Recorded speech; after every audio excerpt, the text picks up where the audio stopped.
Alors bonjour à toutes et à tous et bienvenue pour ce 7e webinaire consacré au logiciel Robot Structure Analysis. Je suis Guillaume Chazal et je serai aidé par mon collègue François Augière qui répondra à vos questions tout du long de la présentation. Donc le sujet d'aujourd'hui sera l'introduction aux analyses sismiques et spectrales.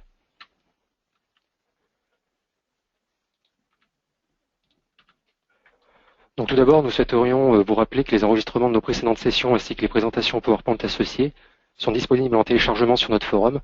Les liens de téléchargement sont disponibles sur cette diapo. Donc nos prochaines sessions seront annoncées via des invitations email sur nos forums, blogs et réseaux sociaux. Alors pour ceux d'entre vous qui ne connaîtraient pas le principe des webinaires, nous souhaitions également rappeler quelques principes essentiels. Donc ces sessions de webinaires ont pour but de traiter un sujet particulier orienté support, c'est-à-dire dans l'optique d'apporter une solution ou des solutions aux problèmes les plus récurrents sur le sujet traité. Et ces sessions seront composées donc d'une phase de présentation d'une durée de 20 à 40 minutes, pendant laquelle vous pourrez à tout moment poser vos questions. Donc via l'application vous avez un petit bandeau questions sur l'application de GoToMeeting. Et une fois la présentation terminée, le reste de l'heure sera consacré à répondre aux questions que vous avez pu poser pendant la présentation et puis d'éventuelles autres questions qui vous viendraient à l'esprit par la suite. Donc dans cette diapositive, nous avons regroupé les liens vers les ressources les plus couramment consultées. Donc comme la page du forum dédiée aux articles techniques, la page contenant des outils additionnels qu'on peut rajouter à Robot, qui sont développés grâce aux API de Robot. La page vers la boîte à idées dans laquelle vous pouvez exprimer en français ou en anglais vos demandes de développement. Et enfin, la page dédiée aux commentaires des webinaires auxquels vous avez assisté et qui contient entre autres les réponses à l'ensemble des questions posées pendant les sessions de webinaire. Donc nous avons également profité de l'occasion pour vous informer de la sortie du service Pack 3 de Robot 2016. Le lien vers la page du forum qui contient le détail des modifications a été ajouté sur cette diapo. Donc le but de ce webinaire sera d'apporter les bases à la création d'une analyse spectrale et plus particulièrement l'analyse sismique sur robot. Donc pour cela, nous parcourrons dans un premier temps les différents paramètres de l'analyse modale, qui est un prérequis à la création d'une analyse sismique, puis nous détaillerons la procédure recommandée pour créer une analyse sismique, vérifier et exploiter ses résultats. Donc enfin, nous proposerons des solutions aux erreurs les plus courantes et nous finirons par apporter quelques astuces dans ce domaine qui, je l'espère, vous seront utiles. Alors, nous pouvons d'ores et déjà vous annoncer le sujet du prochain webinaire qui sera comment créer et vérifier une section utilisateur. Donc une analyse sismique, c'est une analyse spectrale. L'analyse spectrale permet de décrire des phénomènes comme des variations de vitesse, d'accélération ou de déplacement qui varient en fonction de pulsations, de périodes ou de fréquences. Donc ce type d'analyse est principalement utilisé dans le cadre de la description du comportement d'une structure sous action de séisme. Et c'est donc pour cette raison que nous avons décidé de consacrer ce webinaire à ce type particulier d'analyse spectrale. Donc, comme expliqué en introduction, une analyse modale doit obligatoirement être créée avant de paramétrer l'analyse sismique. Donc, pour créer cette analyse, il faudra se rendre donc dans les options de calcul via le menu déroulant analyse puis type d'analyse, et on cliquera ensuite sur nouveau de façon à sélectionner l'analyse modale. Donc, la boîte de dialogue de paramétrage de cette analyse contient un certain nombre de paramètres que nous allons passer rapidement en revue dans les diapositives suivantes. Donc le premier paramètre est simplement le nombre de modes que l'on souhaite calculer dans l'analyse modale. On trouve ensuite les paramètres de matrice des masses. Donc la matrice des masses cohérente répartit uniformément la masse le long de chaque élément. Les deux suivantes sont des matrices concentrées qui répartissent les masses aux nœuds d'extrémité de chaque élément ou les nœuds qui seraient présents sur chacun des éléments. Et la différence entre la matrice avec ou sans rotation et la prise en compte ou non des énergies en rotation de ces masses qui sont réparties sur ces nœuds. Donc la direction active de la masse permet à un utilisateur de désactiver la prise en compte de la part de masse dans une direction donnée. Négliger la densité permet de ne pas convertir automatiquement le poids propre d'une structure en masse. Cela peut particulièrement être utile dans le cas où, dans le cas 1, vous auriez à la fois le poids propre et d'autres charges, surcharges permanentes, que vous souhaiteriez donc prendre en compte en tant que masse pour l'analyse dynamique et qu'il faudra donc convertir manuellement, on verra ça par la suite. Et donc dans ce cas-là, il faut cocher négliger la densité pour ne pas prendre en compte deux fois le poids propre, puisque vous allez le convertir manuellement ensuite. On retrouve ensuite la case à coche de la vérification de Sturm, qui permet de s'assurer qu'aucun mode de vibration n'est oublié lors de la recherche de modes propres. On trouvera ensuite les différents modes d'analyse, donc le mode d'analyse modale qui permet de mener une analyse modale, on va dire classique, sans particularité, et dans ce cas, la vérification de Sturm peut être utilisée. Le mode sismique, lui, permet de ne conserver que les modes dont la participation en termes de masse est importante. Et enfin, le mode sismique pseudomode effectue une analyse spectrale et sismique à l'aide de la méthode pseudomodale. Ce mode n'est utilisé que pour l'analyse sismique et spectrale et doit être utilisé que dans le cas dans le cas où les utilisations des méthodes classiques demandent une très longue durée d'analyse de la structure. Donc en règle générale, on va rester la plupart du temps sur l'analyse modale classique. Donc ensuite, on aura le choix entre 5 méthodes de calcul différentes. Généralement, on utilise soit itération sur le sous-espace ou algorithme de Lanczos par bloc. L'algorithme de Lanczos par bloc, c'est une nouvelle méthode introduite à partir de Robot 2015 qui, d'après les tests qu'on a conduits en interne, permet d'accélérer sensiblement le calcul modal.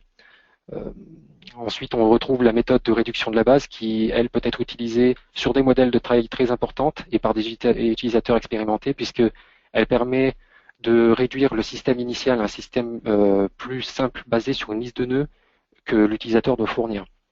Et donc ensuite, l'analyse modale est, elle, réalisée sur ce système simplifié.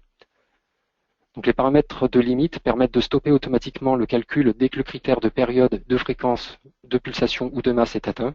Alors attention, il arrive quelquefois que sur des modèles particuliers, que les limites définies ne puissent pas être atteintes, ou très difficilement, comme par exemple si on introduit une limite en fréquence, comme au PS92 par exemple les 33 Hz, ou des limites en masse participante comme 90% de masse en Z. Et quelquefois on va avoir du mal à atteindre ces limites-là.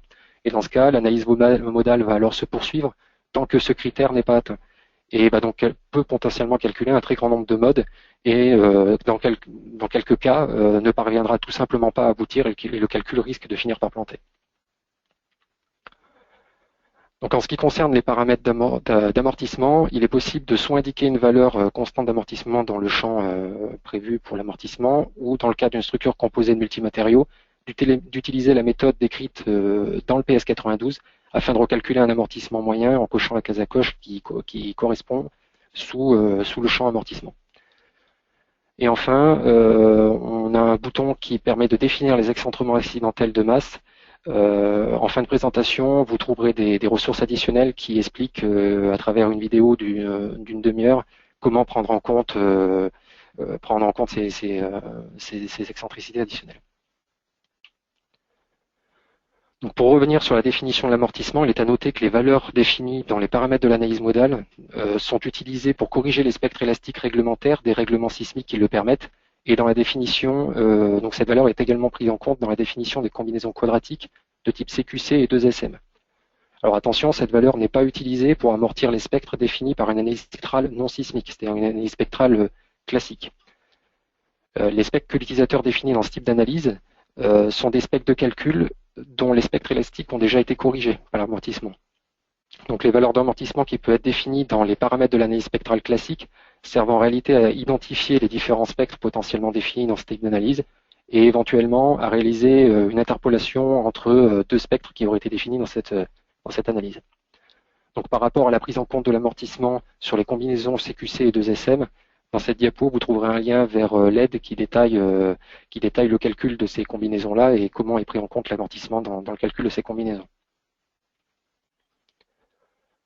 Donc après avoir défini l'analyse modale, il sera bientôt temps de définir une analyse spectrale ou sismique.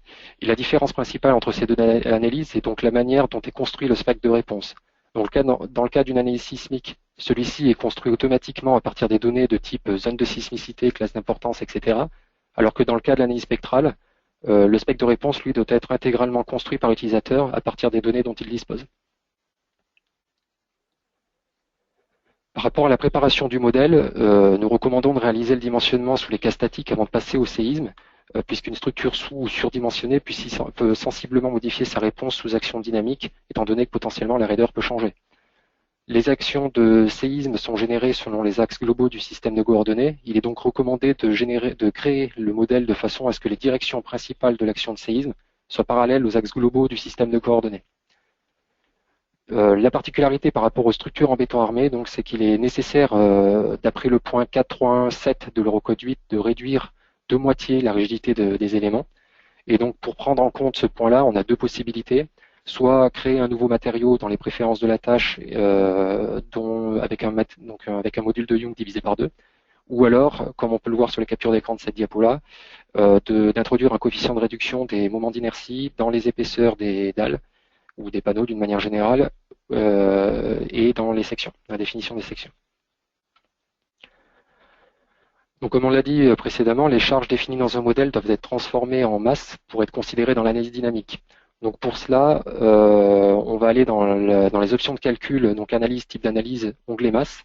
Donc le principe est simple, on va entrer simplement le numéro du cas à convertir dans le champ convertir les cas. On sélectionne la direction de conversion qui est la plupart du temps Z-, en tout cas pour les charges gravitaires. On sélectionne ajouter à la masse dynamique pour que ces masses soient mobilisées par l'analyse modale. Et on indique le coefficient de conversion correspondant à la nature de la charge à convertir avant de cliquer sur ajouter. Donc par rapport au coefficient de conversion, il doit être déterminé conformément à la formule 4.2 de l'article 4.2.4 de l'Eurocode 8. Donc ce coefficient est appelé psi EI et est déterminé en multipliant phi par psi de I. Donc phi est donné par le tableau 4.2 que vous pouvez voir sur cette diapo, qui dépend donc de la catégorie des charges d'exploitation. Et psi de I est donné par le tableau A1.1 de l'Eurocode 0, visible ici, et dépend également de la nature de la charge et de sa catégorie pour une charge d'exploitation.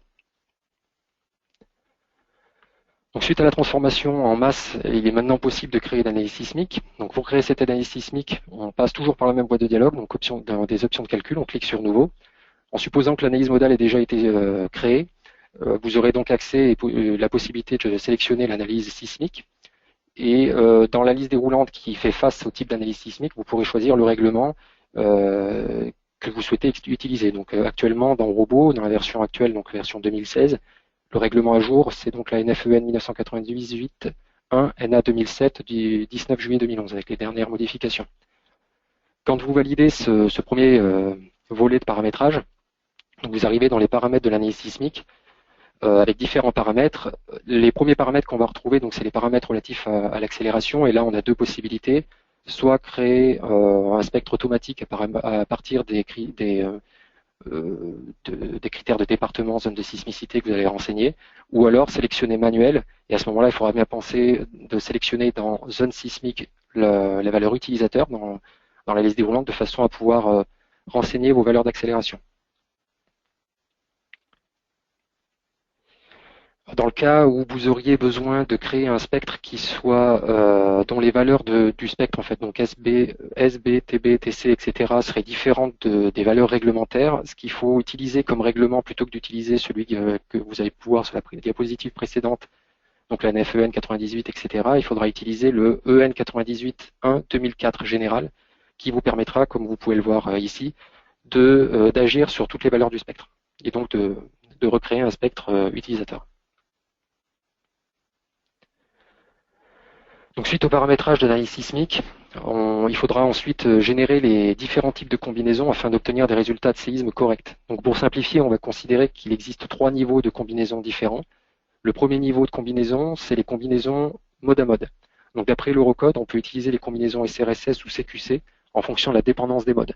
On s'attardera sur ce point dans un moment.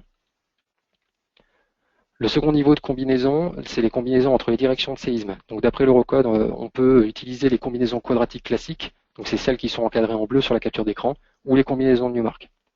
Alors notez que dans le cas de l'utilisation des combinaisons de Newmark, lorsque ces paramètres seront validés, seule la moitié des combinaisons de Newmark seront générées. En fait, c'est celles avec X positif, donc la direction X positif. Le reste des combinaisons seront générées suite à la génération du troisième et dernier niveau de combinaison, qui sont les combinaisons automatiques accidentelles. Donc ces combinaisons automatiques accidentelles sont donc le dernier niveau de combinaison et l'idée c'est de combiner uniquement les combinaisons quadratiques ou de Newmark avec les cas statiques.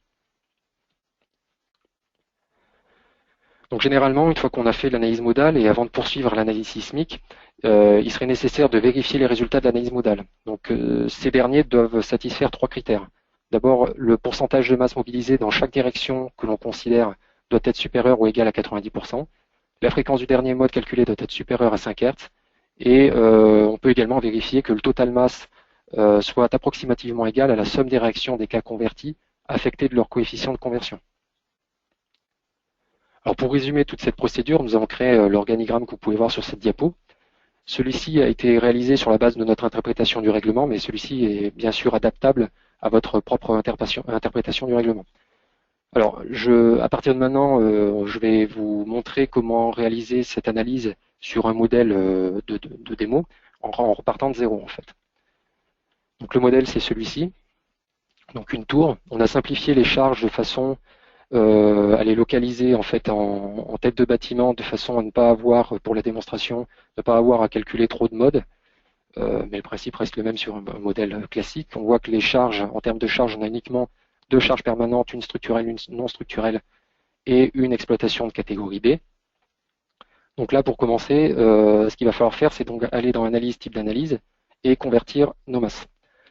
Donc là, je vais convertir mes charges permanentes, donc qui est le K1 et le K3,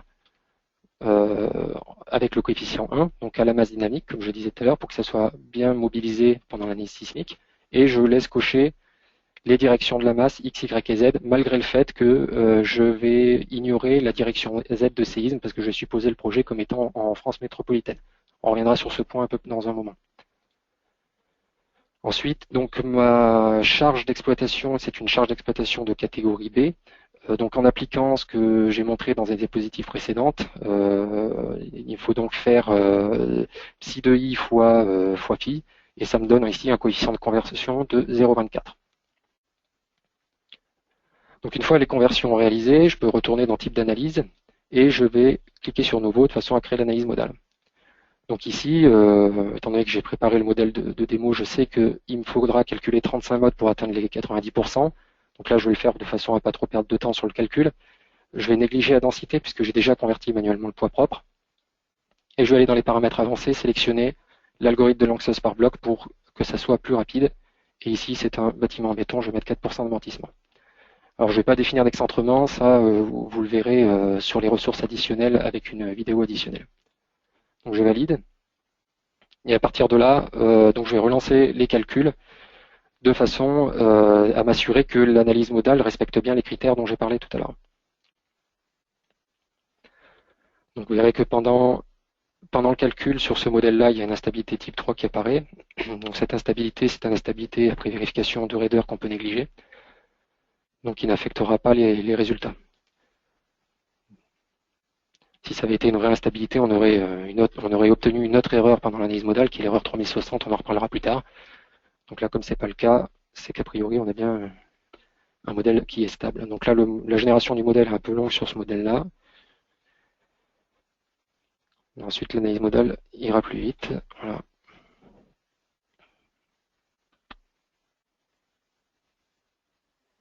Voilà. Donc suite au calcul, j'ai trouvé les résultats de l'analyse modale dans résultats avancés et mode propre. Et je peux donc regarder que ma fréquence du dernier mode retenu, elle est bien supérieure à 5 Hz, donc c'est bon. Et pour les deux directions que je vais considérer, parce que encore une fois, je vais ignorer le Z, puisqu'en France métropolitaine, on a cette possibilité-là, je dépasse bien les 90% de masse au bout du 35e mode. Donc là, je vais pouvoir passer à la création du cas de séisme. Avant de passer à la création du cas de séisme, je vais quand même vous montrer une chose, puisqu'on a vu qu'il y a le premier niveau, on va dire, de combinaison, c'est la combinaison entre les modes de calcul. Et on a le choix donc entre SRSS et CQC. Donc comment savoir quoi choisir? Est-ce que je choisis SRSS ou CQC? Donc je fais clic droit colonne dans le tableau et je peux afficher les proportions des périodes TJ et TI d'après ici l'Eurocode 8. J'ai aussi la possibilité de l'afficher sur le PS92, mais ici c'est les limites d'après l'Eurocode 8. Et ici Robot m'affiche directement CQC. Donc c'est ce type de combinaison-là qu'il est recommandé d'utiliser dans ce cas parce que j'ai quelques modes qui dépassent la limite de 0,9. Donc là, je vais créer mon analyse sismique, donc je retourne dans les options de calcul et je vais cliquer sur Nouveau. Donc je choisis sismique, maintenant c'est accessible puisque j'ai une analyse modale qui a été créée et mon règlement que je vais choisir, c'est bien le NFEN 98. Je valide. Et donc là, je peux paramétrer mon spectre. Donc par exemple, je suis en Isère, par exemple, à côté des bureaux d'Autodesk Grenoble. Une classe d'importance de bâtiment de 2, par exemple, sol B. Et ici, pour ce type de bâtiment, je vais mettre un coefficient de comportement de 1,5. Donc, pour le coefficient de comportement, j'ai accès à ce coefficient de comportement parce que je suis sur un spectre de calcul. Si je suis sur élastique, j'ai plus accès. Il faut bien rester sur de calcul. Ensuite, comme on l'a vu durant la présentation, je vais cliquer sur définir la direction. Et c'est ici que je vais pouvoir dire à robot que je veux négliger la direction Z de séisme en introduisant 0 ici comme coefficient. Et là, à partir de là, j'ai le choix donc entre les combinaisons quadratiques classiques ou les Newmark. Donc là, je vais faire le choix de générer les Newmark. Je ne coche pas le dernier groupe, puisqu'il n'est pas nécessaire, puisque c'est le groupe qui concerne la direction Z de séisme, et ici, les négligés. Et je reste bien sur des combinaisons entre modes de type CQC.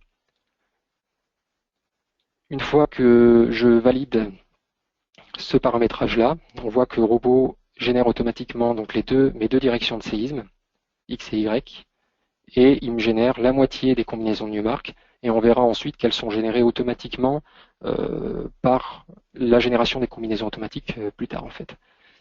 Une chose que je peux faire de suite, que je ne vous ai pas montré, c'est de déterminer les modes dominants. Donc là, si je reviens sur les résultats de l'analyse modale, on s'aperçoit que dès le premier mode dans la direction X, le mode 1 est dominant. On vérifiera ensuite les résultats. Ici, j'ai plus les résultats, mais j'ai un fichier avec les résultats, on pourra regarder. Et le mode 2 est dominant dans la direction Y. Donc pour indiquer les modes dominants, c'est toujours dans l'option de calcul.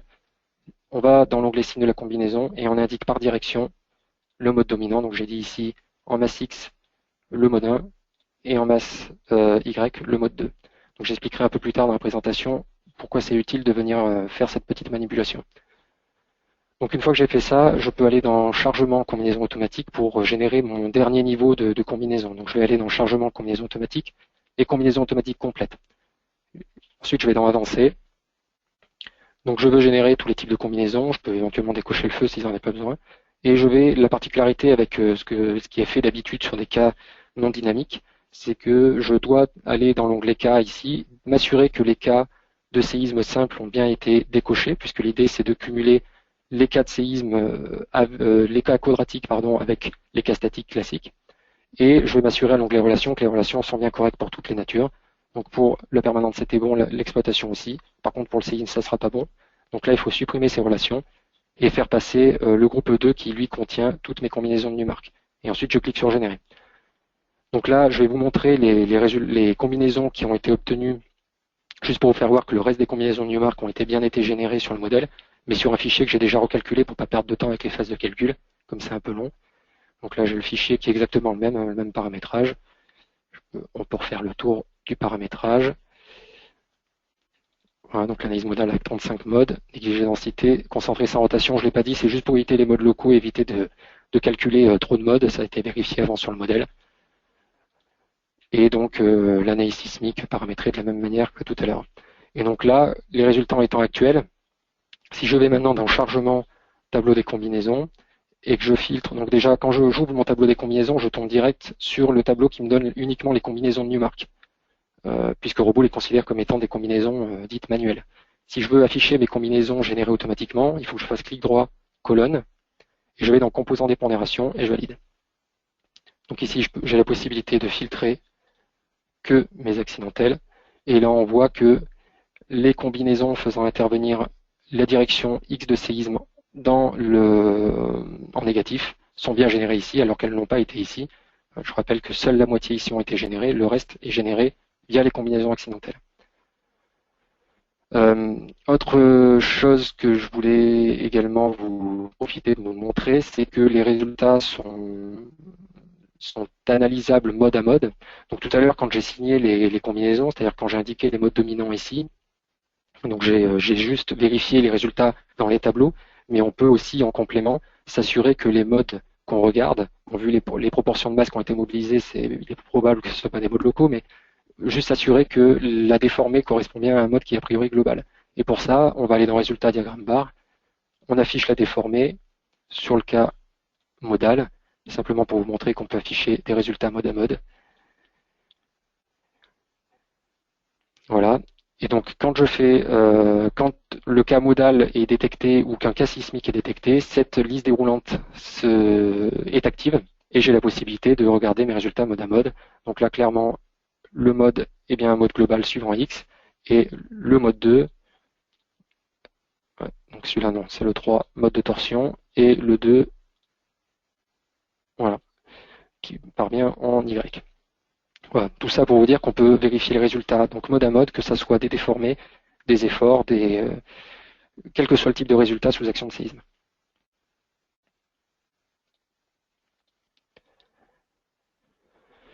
Alors, dernier point que je n'ai pas évoqué sur le modèle, un oubli, c'est par rapport à la prise en compte du mode résiduel. Donc, comme vous avez pu le voir peut-être sur l'organigramme, dans le cas où vous auriez une masse qui soit supérieure à 70%, mais qui resterait inférieure à 90%, et malgré vos tentatives d'augmenter le nombre de modes, ça reste inférieur à 90%, le règlement nous autorise de prendre en compte le mode résiduel, et si vous souhaitez le faire, en supposant que je sois dans cette configuration-là, uniquement dans la direction Y sur ce modèle-là, il me suffit de revenir dans les options de calcul, de double-cliquer sur le cas spectral Y et de venir cocher mode résiduel.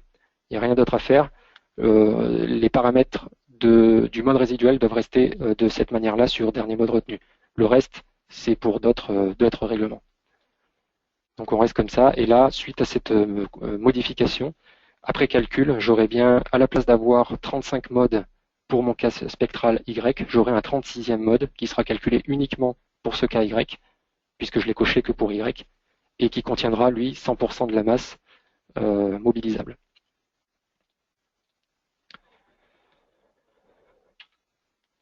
Alors, dernier point de vérification que j'ai évoqué précédemment concerne la vérification du total masse. Donc, l'idée, c'est de vérifier que la masse potentiellement mobilisable ramenée par chaque cas de charge qui a été converti en masse, donc l'idée, c'est de vérifier ce total masse qu'on retrouve sur les dernières colonnes. Donc on lit, pour vérifier ça, on va lire les sommes des réactions de chaque cas converti dans le tableau des réactions et on multiplie ces valeurs par le coefficient de conversion qui lui correspond. Donc attention de penser au fait que généralement les réactions qui sont lues dans les tableaux de réaction sont lues en unités de force et que l'on souhaite dans ce cas-là obtenir des masses. Donc il faut prendre en compte l'accélération de la pesanteur, G, ou alors afficher les réactions directement en kilogrammes. Donc avant d'exploiter les résultats d'un cas de séisme sur combinaison quadratique de ces modes de vibration, le composant, assurez-vous d'avoir indiqué le numéro du mode dominant dans chaque direction de séisme. Ça, c'est ce que j'ai fait dans le modèle complet. Donc les combinaisons quadratiques sont une racine carrée de la somme des résultats élevés au carré. Les résultats issus de ce type de combinaison sont donc nécessairement positifs. Donc indiquer les modes dominants permet simplement de retrouver le signe de résultat donné par le mode dominant. Donc là, j'ai préparé un petit exemple plus simple et donc qui sera plus parlant pour expliquer ça. C'est simplement un petit portique 2D sur lequel j'ai calculé 10 modes. Donc les résultats sont absents, voilà, 10 modes. Si je regarde les résultats dynamiques sur ce modèle-là, je vois que rien que sur le premier mode, j'ai 98% de ma masse qui est mobilisée. Et les autres modes, en tout cas dans la direction IS, ne sont pas significatifs.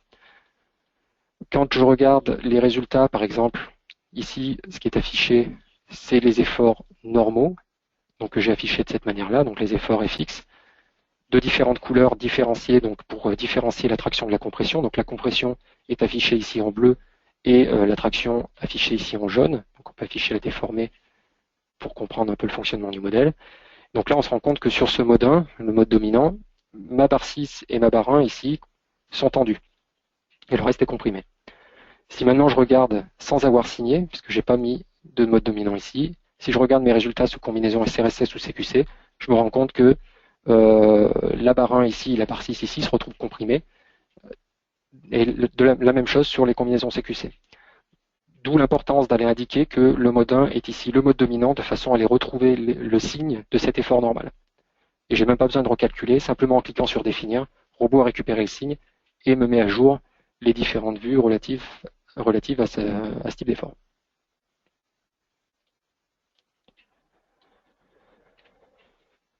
Donc, d'après le règlement, donc ça c'est également ce qu'on a vu pendant la démo, le choix de l'utilisation des combinaisons quadratiques SRSS ou CQC donc dépend de la dépendance des modes de vibration calculés.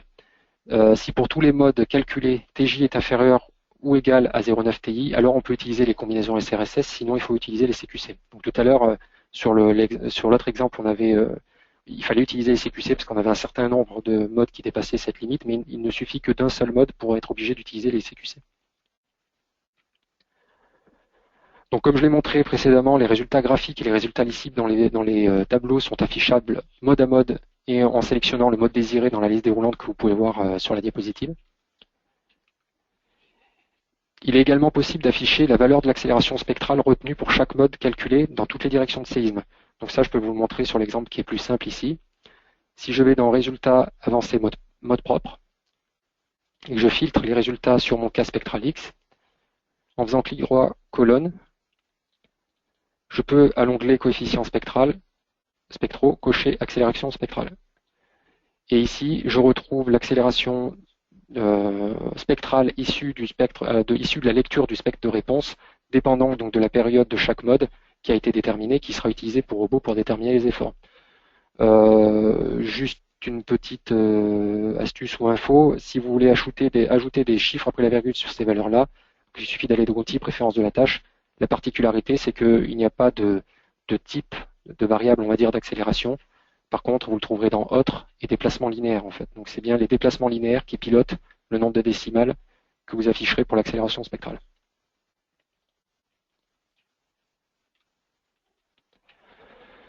Donc vous trouverez également toutes les données relatives au spectre que vous avez paramétré par le biais des paramètres de l'analyse sismique dans la note de calcul complète. Donc cette note de calcul complète, vous la trouverez dans le menu déroulant Analyse, note de calcul et note de calcul complète.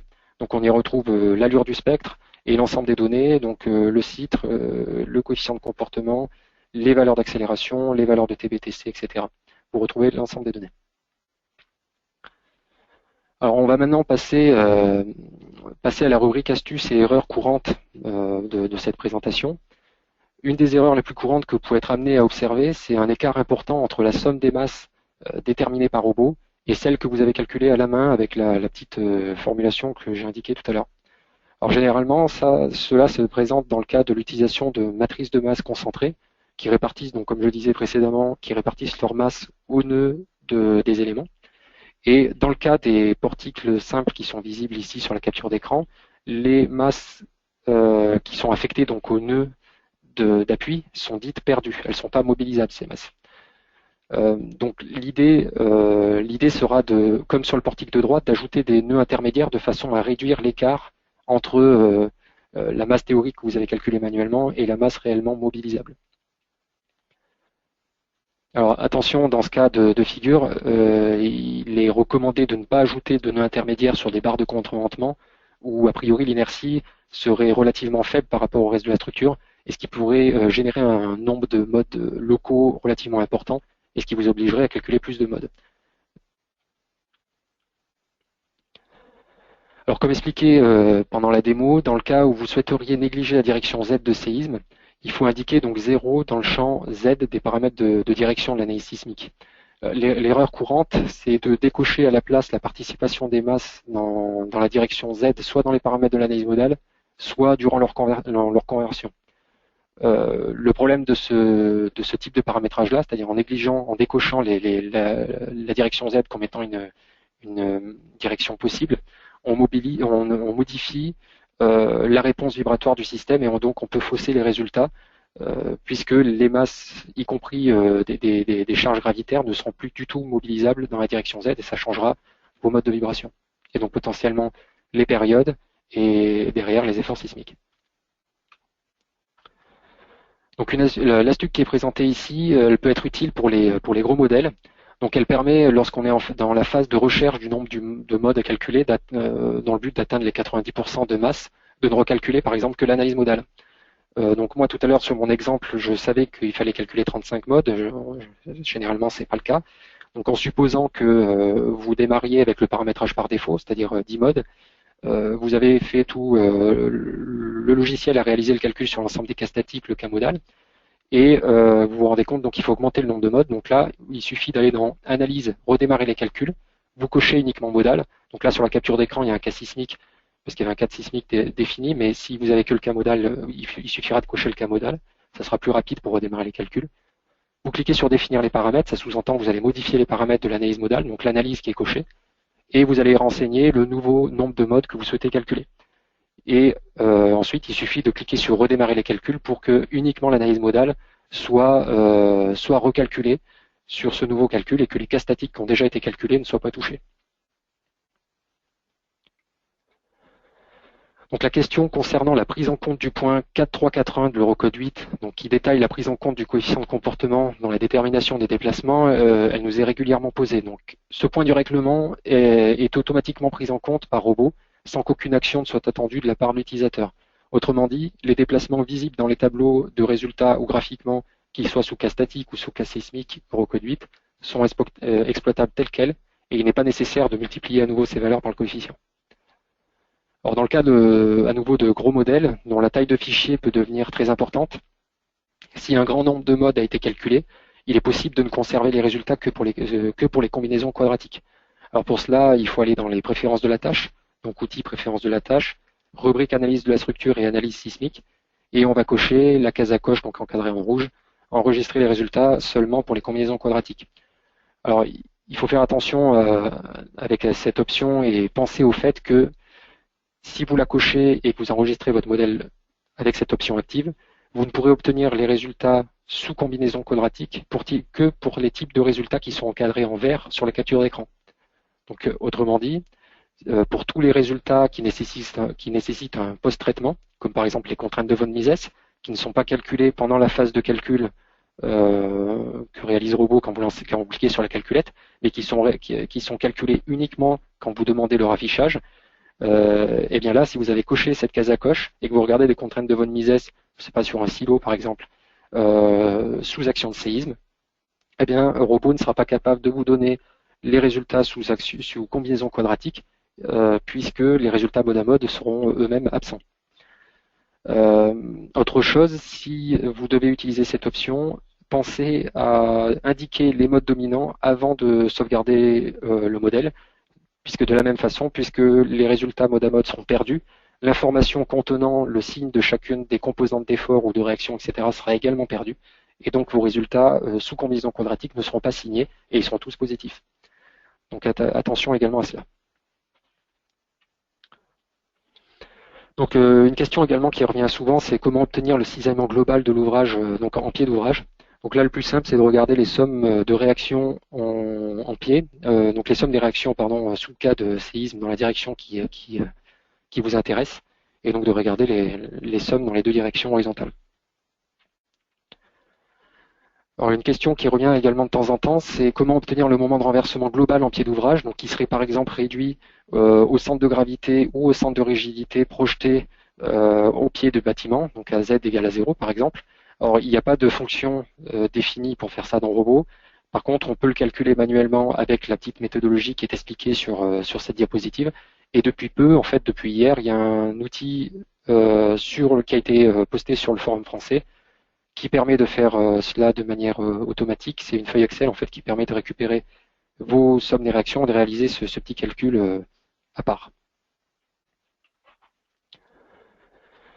Donc, comme précisé dans les diapos précédentes, il est donc à nouveau, je rappelle que indiquer les modes dominants pour comprendre et analyser le comportement sous cas de séisme d'un modèle, c'est important. Donc, il est fréquemment attendu un soulèvement d'appui et que cela soit pas visible en fait dans les résultats parce que les modes dominants n'ayant pas été indiqués, les résultats sont tous positifs et donc on a l'impression que rien ne se soulève au niveau des appuis, par exemple alors qu'en réalité, si on avait signé, serait faciliter la compréhension du fonctionnement du modèle sous l'action de séisme et on serait aperçu d'éventuels soulèvements sur le modèle.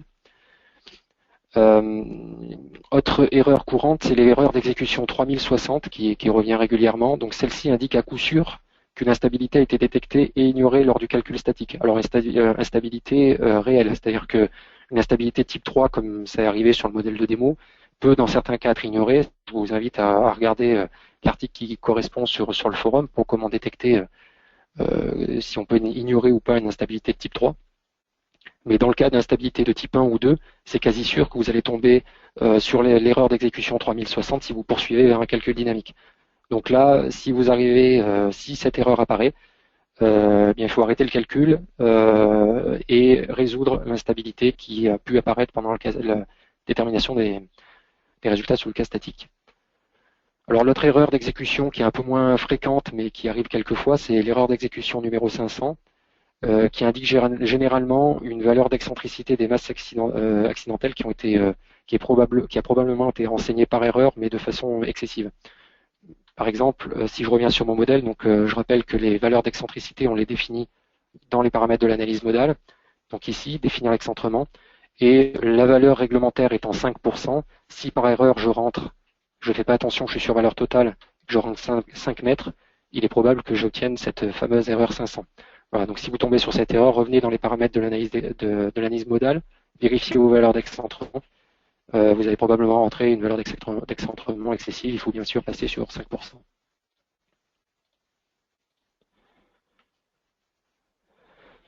Alors nous vous rappelons qu'en théorie, il n'est pas possible de conduire en même temps une analyse sismique et non linéaire. Donc on vous a fourni sur cette diapo un lien vers un article technique qu'on avait publié sur le forum il y a quelques temps qui propose quelques solutions qui sont certes pas idéales mais qui ont le mérite d'exister. Et également, comme l'explique l'article, la seule méthode juste et précise qui permettrait en théorie de mener une telle analyse serait de créer une analyse temporelle non linéaire.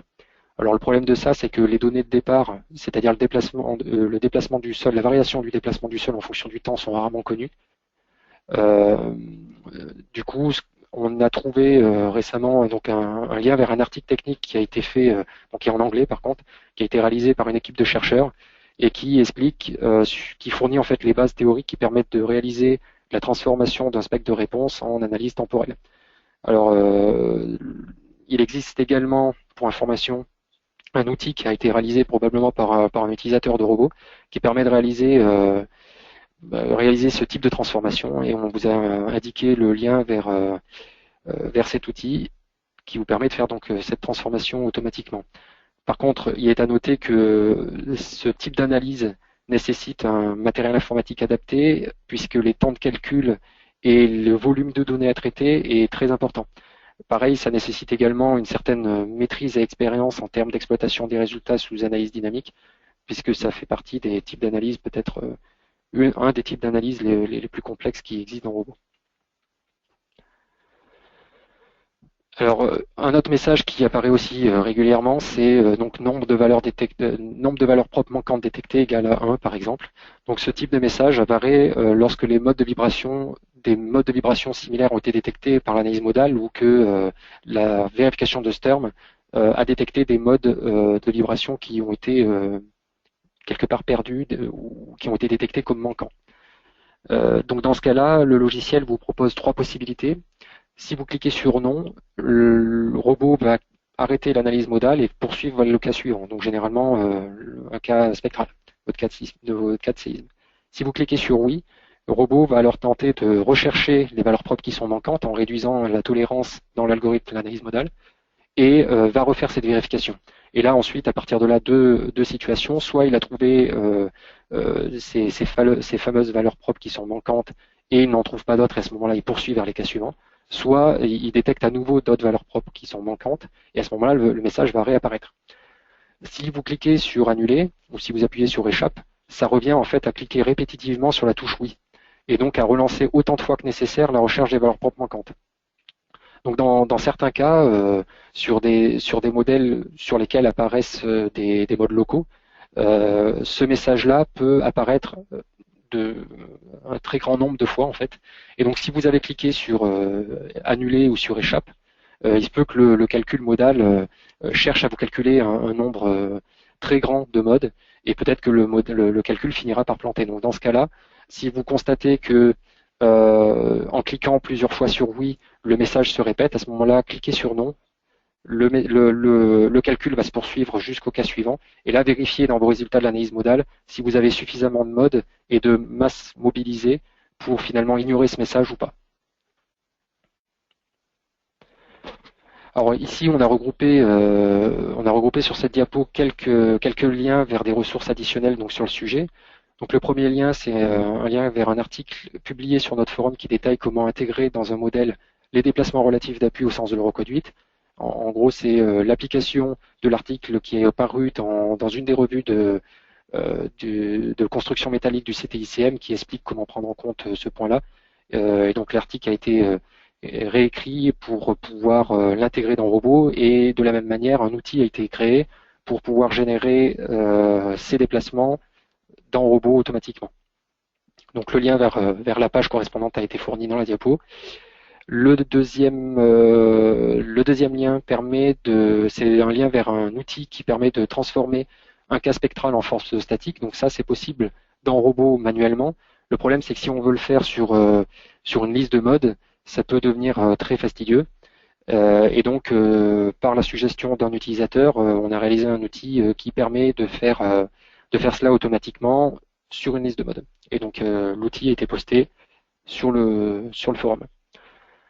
Et donc, pour finir, on vous a également fourni deux liens vers deux vidéos différentes qui ont été réalisées par un collègue de l'équipe technique. Donc, la première vidéo rappelle la théorie par rapport à la prise en compte des excentricités additionnelles des masses et explique comment les prendre en compte dans un robot. Et la seconde vidéo, qui vient en complément de ce webinaire d'aujourd'hui, qui donne un exemple de définition d'une analyse sismique pas à pas.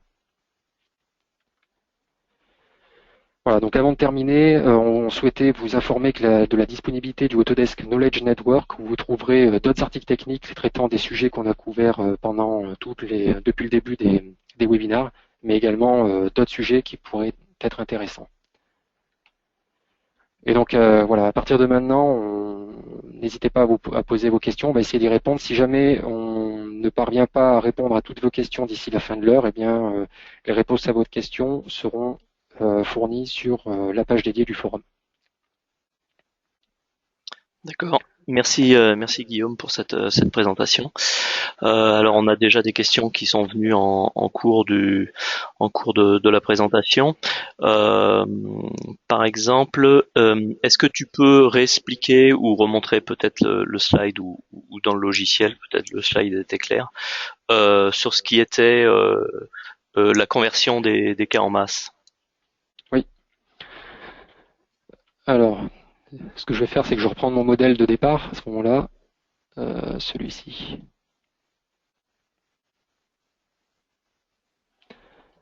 Voilà, donc en fait, on va dans Analyse type d'analyse, onglet masse, et ici, donc on voit dans la boîte de dialogue cas de charge que j'ai créé deux cas de charge permanentes qu'on va, d'après l'Eurocode, convertir à 100%, et un cas de charge d'exploitation de catégorie B.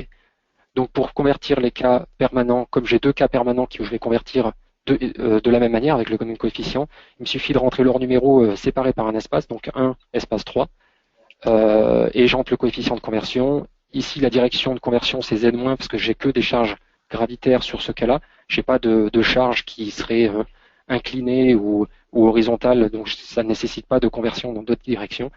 Et je vais ajouter la masse dynamique. Ensuite, il me suffit de cliquer sur Ajouter. Et là, pour la conversion du K2, donc comme je le disais tout à l'heure, donc on indique le K2 et le coefficient, je l'ai choisi en appliquant ce qui est expliqué dans cette diapositive. Si je le retrouve, voilà. Donc ici, j'ai supposé des étages, donc c'est une catégorie B, j'ai supposé des étages à occupation corrélée, donc j'ai pris un phi à 0,8 et le psi de i pour les bureaux c'est 0,3, donc 0,8 fois 0,3, 0,24 et donc j'ai rentré le 0,24 ici que j'ai ajouté à masse dynamique. Voilà, c'est tout ce qu'il faut faire pour la conversion. Ok. Alors une autre question. Donc la masse, on l'a vu. Ah oui, le mode dominant ne doit-il pas être supérieur à 70% des masses participantes pour pouvoir valider une analyse modale? Ça, j'imagine que, disons que le choix du mode dominant, c'est toujours sujet à discussion puisque ça va dépendre des modèles que vous allez vérifier. Si sur un modèle, vous avez un mode qui mobilise 60% de la masse et je dis peut-être une bêtise, mais les autres vont mobiliser, je sais pas, 5% de masse jusqu'au 70% par exemple. Enfin, là, il n'y a pas de doute, le mode dominant, c'est même s'il est inférieur à 70%, a priori, c'est celui qui mobilise 60% de la masse. À moins qu'il y ait un point du règlement que j'aurais peut-être loupé, hein, c'est bien possible, qui évoque ce point. Bien qu'il me semble que les règlements ne parlent pas vraiment de la définition des modes dominants et de la signature des combinaisons. Mais à ce moment, enfin, la détermination du mode dominant reste bien sûr une interprétation et puis ça dépend de chaque modèle et l'interprétation que vous pouvez faire du règlement potentiellement. D'accord. Une autre question, quel est l'intérêt de convertir en masse globale? Ça, je crois que tu l'as évoqué, les différents types de conversion euh, dans la boîte de dialogue.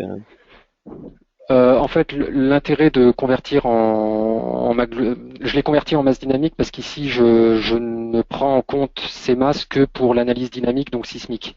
L'intérêt de convertir en masse globale serait été par exemple, si j'avais voulu considérer ces masses-là pour réaliser ce type de chargement, en fait. Alors, je suis gêné par la barre de... Voilà. Voilà, poids et masse, si j'avais voulu utiliser les forces d'inertie en fait. Donc si j'utilise les forces d'inertie, que je veux renseigner, mobiliser toutes les masses qui ont été converties donc en masse globale par une accélération de, je sais pas, 5 mètres secondes carré, et que je l'applique à la masse ajoutée, si j'ai converti mes masses à la masse globale, toutes les masses que j'ai converties dans l'onglet masse de la boîte du dialogue des options de calcul seront accélérées de 5 mètres secondes carré. C'est l'intérêt de la masse globale. Le problème dans le cas de l'analyse sismique, on recommande d'utiliser masse dynamique puisqu'on n'a pas besoin d'utiliser ça déjà d'une, et de deux, le problème c'est que la masse globale va vous afficher en superposition de manière graphique la représentation de vos charges statiques, en plus de la représentation de la conversion des masses, et ça devient, sur un gros modèle, ça peut devenir assez vite illisible. Une autre question qui revient sur un point, sur le choix entre les combinaisons que tu as expliqué, entre les combinaisons SRSS ou CQC. Par exemple, comme tu l'as montré par rapport à l'Eurocode ou... C'est-à-dire comment on fait le choix, c'est ça? Oui, c'est ça. Donc en fait, je vais reprendre donc le modèle avec résultat. Et donc là, on s'appuie donc sur le point du règlement donc j'ai pas l'article sous les yeux, mais qui indique que à partir du moment, donc là déjà je ouvre le tableau des résultats de l'analyse modale, je filtre sur mon cas modal, et donc je vais faire clic droit colonne, et je vais afficher dans l'onglet valeurs propres les proportions des périodes TJ et TI. Donc la limite ici c'est l'Eurocode 8, puisque j'utilise ce règlement, et donc le point de l'Eurocode dont j'ai oublié l'article, mais je le mettrai à la limite sur le forum, indique que si pour toutes les périodes qui ont été calculées, le rapport des périodes est inférieur à 0,9, inférieur ou égal à 0,9, on peut utiliser les combinaisons SRSS. Dans l'autre cas, on utilisera les CQC. Ici, on voit que, ben voilà, par exemple, ces périodes-là sont supérieures à 0,9. Du coup, il faut utiliser les CQC. C'est comme ça qu'on réalise cette détermination. Alors j'ai peut-être l'article là, je l'ai peut-être indiqué dans la diapo, je sais plus, je suis en train d'en vérifier. Si jamais il y a d'autres questions en même temps.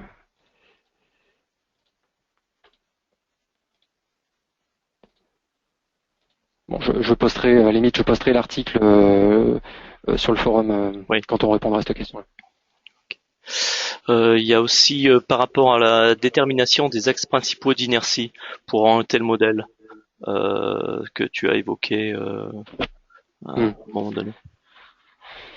Ouais, alors là l'idée c'était bon dans le cas de ce bâtiment-là, il n'y a pas en fait il y a pas pour la modélisation il n'y a pas de particularité, c'est-à-dire que on va bien orienter notre bâtiment de cette manière-là, mais c'était plutôt pour les bâtiments qui seraient mobilisés, les bâtiments en L par exemple, où là il faudrait se poser la question de comment vous souhaitez finalement reprendre les actions de séisme, par exemple si on souhaite orienter les directions principales de l'action de séisme sur les voiles de contreventement, ben on va orienter le bâtiment de manière à ce que ça soit parallèle. Voilà, c'était l'idée. Donc il y avait aussi une question sur les combinaisons de Newmark, mais ça, en regardant la vidéo, je pense que ça sera suffisamment clair. Donc les combinaisons Newmark qui sont générées quand on crée les cas sismiques sont des demi-combinaisons de Newmark où effectivement il n'y a pour la direction X que les cas en positif. Mais ensuite, quand ces cas sont repris par les combinaisons automatiques, on a bien dans les combinaisons ACC les cas avec la direction de séisme et un coefficient négatif qui sont à ce moment-là générés. Oui.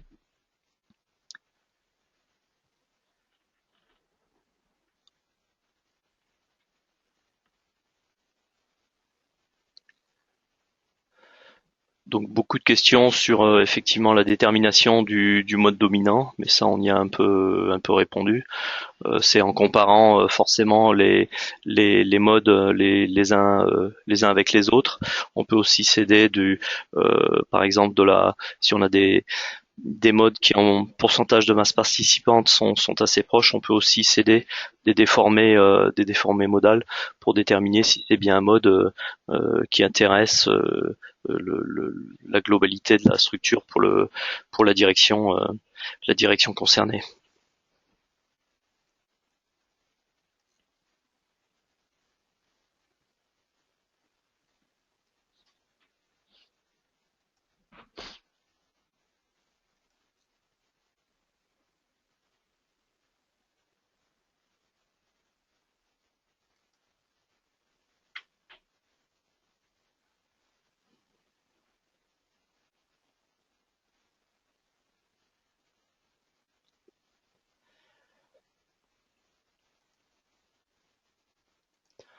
Par exemple, si le modèle, il y a une question, si on a un modèle avec une poutre encastrée et qui a une masse à son extrémité, a-t-on besoin de réaliser la conversion de masse?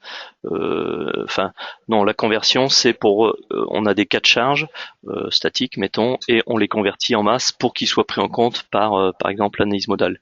Si on a déjà créé des masses, une masse ou des masses manuelles, et qui sont bien déclarés pour le cas modal, à ce moment-là, et que c'est toutes les masses que vous voulez prendre en compte pour votre modèle, à ce moment-là, vous n'avez pas à convertir les cas en masse.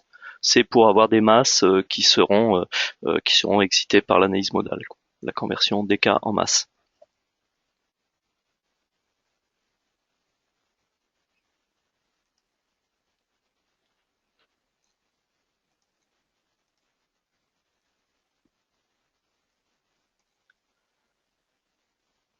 Une question sur la configuration nécessaire pour mener un calcul sismique d'un robot.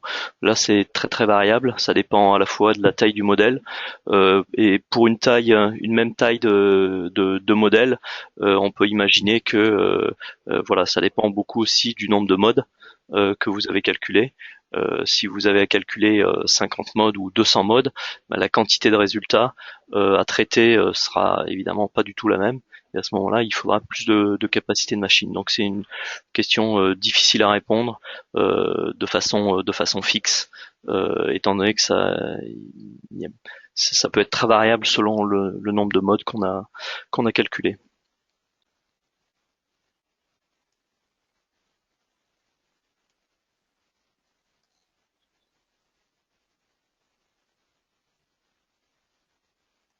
Une question qui concerne la vérification de Sturm.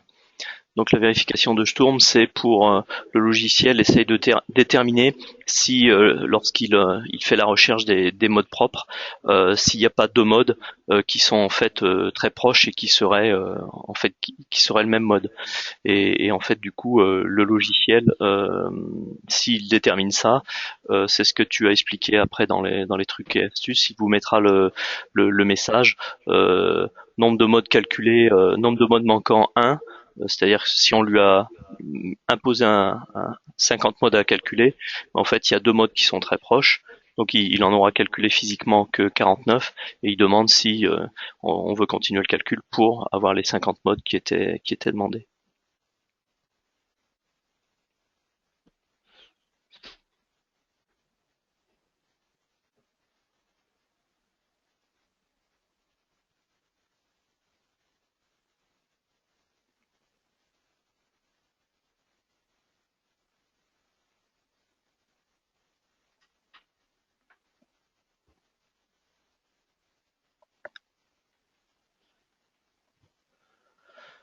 Donc, je crois qu'on a à peu près fait le tour des principales questions qui revenaient souvent. Alors, on vous rappelle que les questions qui sont posées, nous y répondrons sur le forum, donc dans le post des feedbacks sur les webinaires, là où vous trouverez l'enregistrement du webinaire ainsi que le, le lien vers le fichier qui a servi de présentation. Et donc dans ce même post, nous répondrons aux questions qui nous ont été posées où on n'a pas eu le temps de répondre, ou alors qui étaient un petit peu hors sujet par rapport au thème abordé. Voilà, donc le prochain webinaire sera donc le 8 octobre, donc à même heure, 15 heures, et ça sera donc comment créer et vérifier une section utilisateur. Voilà, donc nous vous remercions pour votre participation à ce webinaire et nous souhaitons une bonne journée.